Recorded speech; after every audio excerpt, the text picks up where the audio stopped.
Hello my dear viewers, I am Vishwanath Vishwa review. విశ్వవిఖ్యాత నట సార్వభౌమ ఎన్టీ రామారావు గారు నటుడుగా కాకుండా వ్యక్తిగా, ముఖ్యంగా సినిమా పరిశ్రమలో అవకాశాలు కల్పించినటువంటి ఒక ఉదాత్తమైనటువంటి నటుడుగానే కాకుండా పరిశ్రమ పెద్దగా, నిర్మాతగా, దర్శకుడుగా చెప్పుకో తగినన్ని గొప్ప అవకాశాలు ఇచ్చినటువంటి వారు ఎంతో మంది ఉన్నారు. అందులో ముఖ్యంగా సత్యనారాయణ, చలపతి గారు. ఆ కావులోనే వీళ్ళిద్దరికన్నా సీనియర్ నటుడు కాంతారావు గారికి కుడిభుజంగా నిలబడి ఆయన కష్ట నష్టాల్లోనే కాకుండా ఆయన కెరీర్కి సంబంధించి ఎన్నో ఎన్నో ఎన్నో అవకాశాలు కల్పించి చేదోడు బాదోడుగా నిలిచేటువంటి వాడు ఎన్టీ రామారావు గారు. కాంతారావుని తన సొంత తమ్మునిలా ఆదరించి ఎన్నో అవకాశాలు కల్పించి చిత్ర పరిశ్రమలో నిలదొక్కుకోవడానికి ఎంతో సహకరించారు శ్రీ ఎన్టీ రామారావు గారు. ఎన్టీఆర్ షూటింగ్ కు డుమ్మా కొట్టి ఏఎన్ఆర్ షూటింగ్ వెళ్ళినప్పుడు కాంతారావు గారు ఆయన వ్యవహరించిన విధానం కూడా మనకు ఆశ్చర్యకరంగా ఉంటుంది. నటరత్న శ్రీ ఎన్టీఆర్ కత్తివీరుడు కాంతారావు దాదాపు 60 చిత్రాల్లో కలిసి నటించారు. వినయ విధేయతలు, క్రమశిక్షణ, కలుపుగోలుతనం వంటి లక్షణాలు కాంతారావులో ఉండడంతో అవి రామారావు గారికి నచ్చి ఆయన మరింత ప్రోత్సహించేవారు. ఎన్నో పౌరాణిక చిత్రాల్లో శ్రీకృష్ణుడు, అర్జునుడు వంటి కీలక పాత్రలు రామారావు గారి ఆశీస్సుల వల్లే పోషించగలిగారు. రామారావు గారు కృష్ణుడిగా, కాంతారావు నారదుడిగా నటించి పండించిన హాస్యం ప్రేక్షకులను ఎంతో అలరించింది.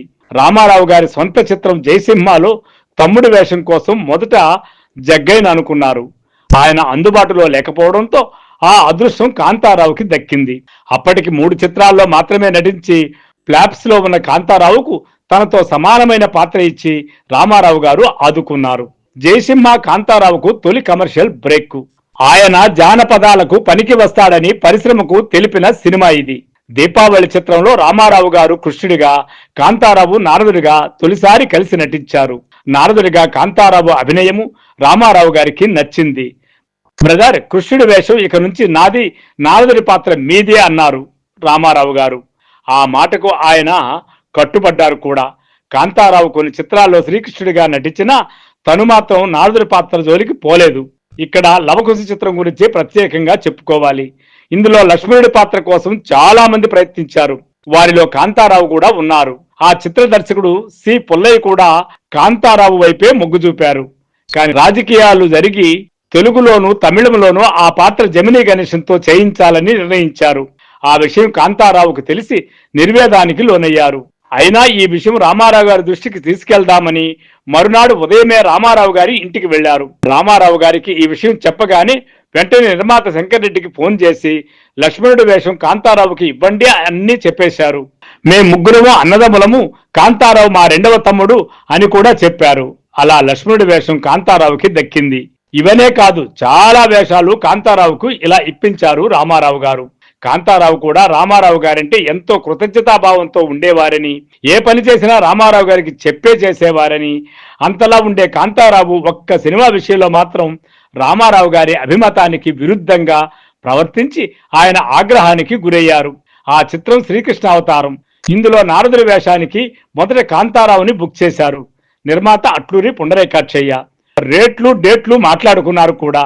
షూటింగ్ రోజున కారు పంపిస్తే తనకు కడుపు నొప్పిగా ఉందని, తరువాత వస్తానని చెప్పి కారు తిప్పి పంపించేశారు కాంతారావు. సరే, అయినా సరే ఆయన వర్క్ మధ్యాహ్నం నుండి ప్లాన్ చేశారు. అప్పుడు కారు పంపిస్తే రహస్య షూటింగ్ కోసం హైదరాబాద్ వెళ్లిపోయారని ఇంట్లో చెప్పారు. అది విని అందరూ షాక్ అయ్యారు. ఆ రోజు రామారావు గారికి వర్క్ లేదు. షూటింగ్ కు ప్యాకప్ చెప్పి ఆయన ఇంటికి వెళ్లారు అట్లూరి పుండరీకాక్షయ్య. విషయం వినగానే రామారావు గారు కూడా షాక్ అయ్యారు. కాంతారావు ఇలా చేస్తాడా అని ఎంతో బాధపడ్డారు. అప్పటికప్పుడు నిర్ణయం తీసుకుని కాంతారావును తీసేసి శోభన్ బాబుని ఎన్నుకున్నారు. నారదుడి వేషం అనగానే ఆయన మొదట భయపడ్డా తరువాత ఆ పాత్రలో అద్భుతంగా నటించారు. ఇలా ఎన్నో సహాయాలు చేసి ఎన్నో పాత్రలు ఇచ్చి తన కెరీర్కి వెన్నుదన్నుగా నిలిచిన రామారావు కూడా షాక్ ఇచ్చే పరిస్థితి ఆ రోజు ఎలా ఉన్నదో, ఎందువల్ల చేశాడో ఇప్పటికీ మనకు రహస్యంగా ఉన్నప్పటికీ సినిమా పరిశ్రమలో రాజకీయాలు ఎలా ఉంటాయో, ఎంతో మిత్రులుగా ఉన్నటువంటి వాళ్ళు, స్నేహితులుగా ఉన్నటువంటి వాళ్ళు కూడా ఉన్నట్టుండి దూరం ఎలా అవుతారో చెప్పడానికి ఈ సంఘటన.